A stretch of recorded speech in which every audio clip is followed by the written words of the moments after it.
Hello.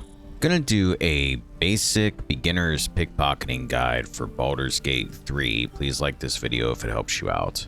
I'm only gonna cover 3 things. I'm going to show you how to pickpocket. I'm going to explain the pickpocketing interface because it's a little confusing. And I'm gonna show you what happens after you get done pickpocketing. So we're in the Druid Grove right now. We've got Aaron here who's gonna be our pickpocketing dummy. First thing we're gonna do when we wanna pickpocket is we need to go into hide.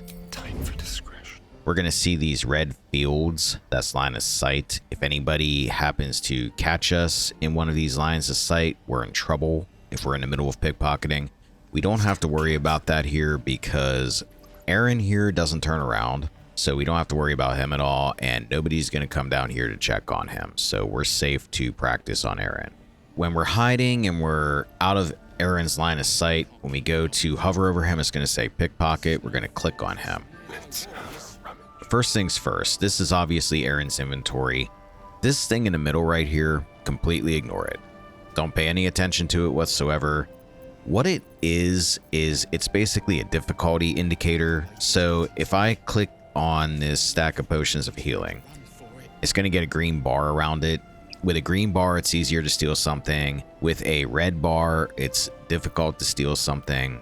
It's a completely pointless indicator because this right here is going to show us how difficult it is to steal something, and it's going to give us more information. So just completely pretend this doesn't exist.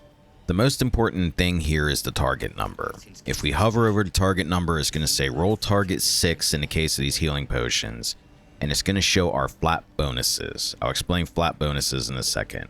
But our flat bonuses here are +3 dexterity and +4 sleight of hand. This is where people get confused. That roll target 6 number is the number we have to roll. That roll target 6 number already takes into account the +3 dexterity and the +4 from sleight of hand.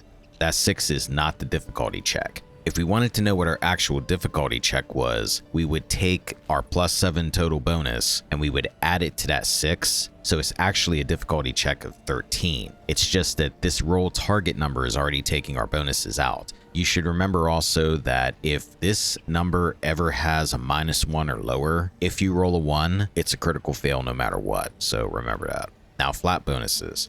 This is only going to show the bonuses we get that don't vary via dice roll in some way. So in other words, if Shadowheart were to cast guidance on me right now, guidance gives you a 1die4 bonus. So since this has no way of knowing what you're going to roll on a 1die4 at the time of your pickpocketing check, it can't add it in here. So it's only going to show you your flat bonuses.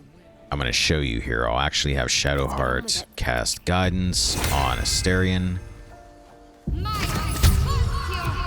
And as you can see, we go back to the healing potion and we still have a roll target 6 because it's not taking that guidance into account.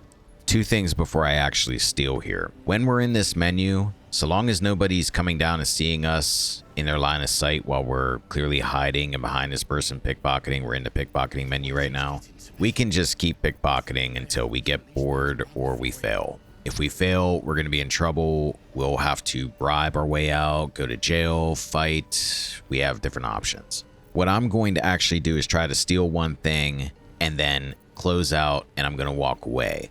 When I go to walk away, after a little bit of time, Aaron here is going to realize he got pickpocketed. So I'm actually going to close the menu, and then I'm going to run away for a good distance here. All right, we're going to steal, but first I'm going to have Shadowheart cast guidance on me again. Okay. Shadowheart's going to get out of the way. Asterion's still hiding. Hopefully I succeed at this because I want to show you how this works. We're going to select on the potion. We need to roll a 6 or higher. Steal. We succeeded. We're going to close out. I'm actually going to come out of hide mode and I'm going to run away. We're going to watch Aaron here. Someone's been in my pockets. He just realized he got pickpocketed. He's probably going to walk over and interrogate my party members that are standing here that aren't doing anything. The thief's been emptying pockets around here. You might want to allay some suspicions before things get out of hand. I don't know what the hell you're talking about because I don't have your stuff on me. Your honesty speaks for itself. It seems you're free to go. He doesn't have any evidence that any of these 3 did anything. So now he's going to walk around for a little bit. Asterian's up here. If he finds Asterian, he's going to interrogate Asterian. He's going to know that Asterian has stuff on him unless we can bluff our way out of it. He's not going to come up this far, though, I don't think. As soon as Aaron moves back to his stall here, we're good. Asterian can walk back down here. He can talk to him, and it's like we never stole from him.